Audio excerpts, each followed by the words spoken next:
Henrikai, jūs patikėtumėt, kad mes esame Lietuvos verslo kolegijoje? Aš nepatikėčiau netgi tai, kad mes esam Klaipėdoje. O, labai gerai. Man pradeda patikti jau. Man visai irgi nieko. Parodykit, kaip čia. O taip. Ir tai vadinasi Šokis tiesiog taip. Aš paklausiu, kaip vadinasi šokas. žuvėdra. Žuvėdra. Taip ir įžengėme pro iki toliai nevarstytas Lietuvos verslo kolegijos duris.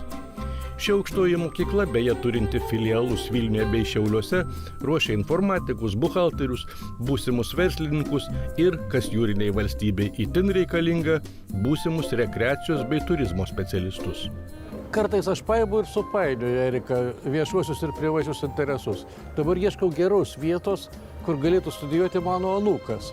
Tai vat pabandykit pasakyti, įtikinti mane, kad jam reiktų studijuoti čia. Oi, aš jūs galiu drąsiai ir iš širdies tikrai įtikinti, žinokit. Lietuvos verslo kolegija tai yra moderni ir šiuolaikiška aukštoji mokykla. Galiu pabrėžti, kad nuo šių metų rugsėjo mėnesio kolegija persikėlė į naujas patalpas. Čia Klaipėdos senamiestyje. Aš žinau, kad čia nebūdavo niekada. Ir mes esam centre visų karščiausių įvykių. Ir visų jūros švenčių centre. Visų. Aš galiu... Jeigu kalbėt apie profesijas, ko čia galima išmokti, kokias specialybės galima įsigyti? Visų pirma, aš norėčiau akcentuoti, kad čia kolegijoje iš mano pusės mes turime labai gerą bendravimą, ta prasme komunikavimą, dėl to, kad čia dėstytojai, tarp dėstytojų ir studentų yra betarpiškas bendravimas. Mes esame visi kolegos čia. Vakarietiškas bendravimas. Taip. Kuria kalba bendraujat? Šiaip lietuvių, tačiau jeigu yra noras, galima studijas pasirinkti ir anglų kalbą.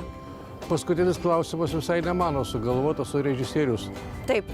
Baksnuodamas man iš šono sakė, paklaus, ar visos jos čia tokios manekenės, tokios gražios, aukštos. Žinot, čia specialių kriterijų... Dar viena išlenda. Jūs palaukite, atsiprašau, galima trumpam aš? Trumpam, minutę. Aš greitai mes... Sugrįšiu. Galbūt rytoj. Žinot, kriterijų specialių mes neiškeliam studentam, tačiau galiu pabrėžti, kad čia mokosi pačios gražiausios, pačios protingiausios, šauniausios panelės. Tai yra priežastis, dėl ko ir vyrams reiktų čia stoti. Oi, kiek tokių norinčių. Lietuvos verslo kolegija yra ilgametė lyderė pagal absolventų įdarbinimą. Ir šis faktas nesunkiai paaiškinamas. Čia kolegijoje veikia verslo praktinio mokymo centras Biuro Meta. Kas tai?